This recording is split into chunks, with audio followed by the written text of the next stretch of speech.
you, but let's start with your painting. So when did you start painting? Did you go to art school? Where did you learn?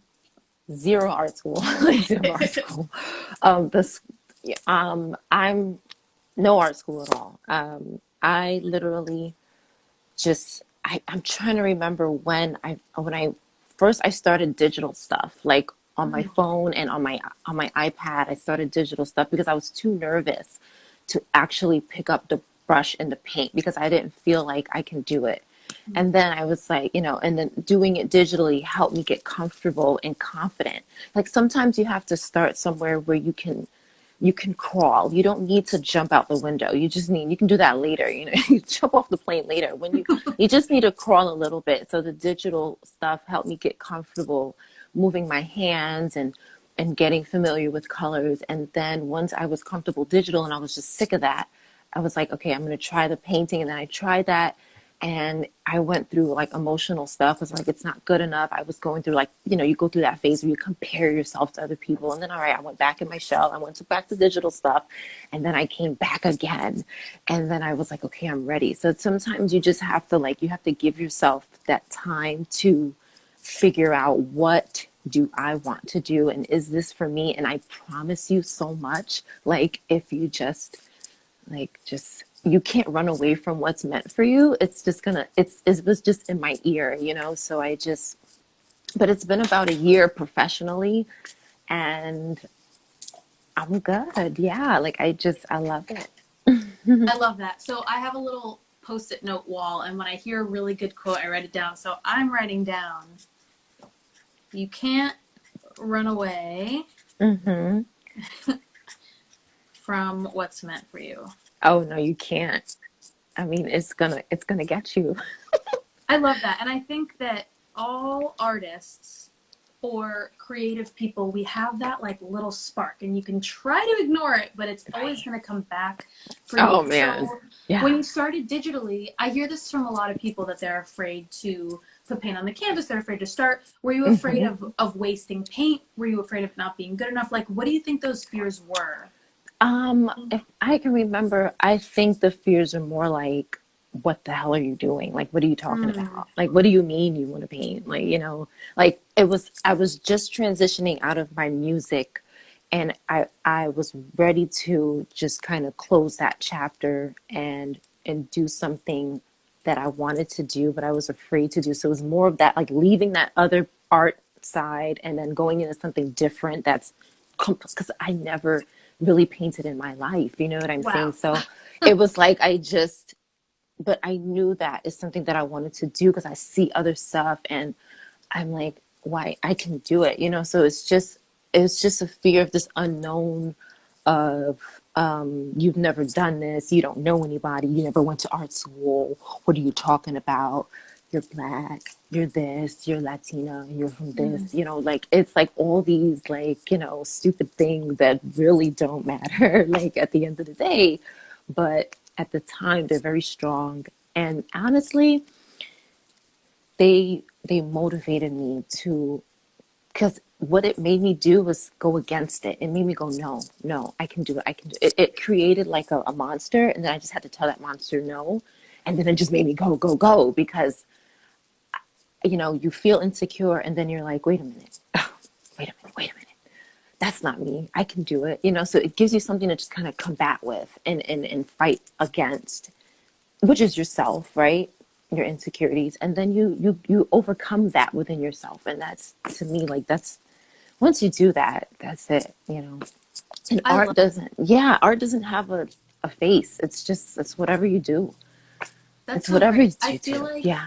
listening to you talk, it sounds like that you have built up a strength and a resilience. And whenever you're faced with something like that, where you're either hearing it directly from people or even indirectly from culture, you have two choices. You can either say they're right or I don't care what they say. And it And a sounds like lot of times it's you, you.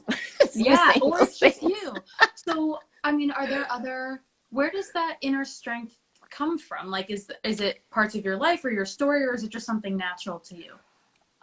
I think that I've always been a headstrong person. I've always been very stubborn and even against myself, even against things that I say about myself. Like I'll be like, you know, I'll say something maybe not so nice about myself in my mind, you know, I'll have a negative thought.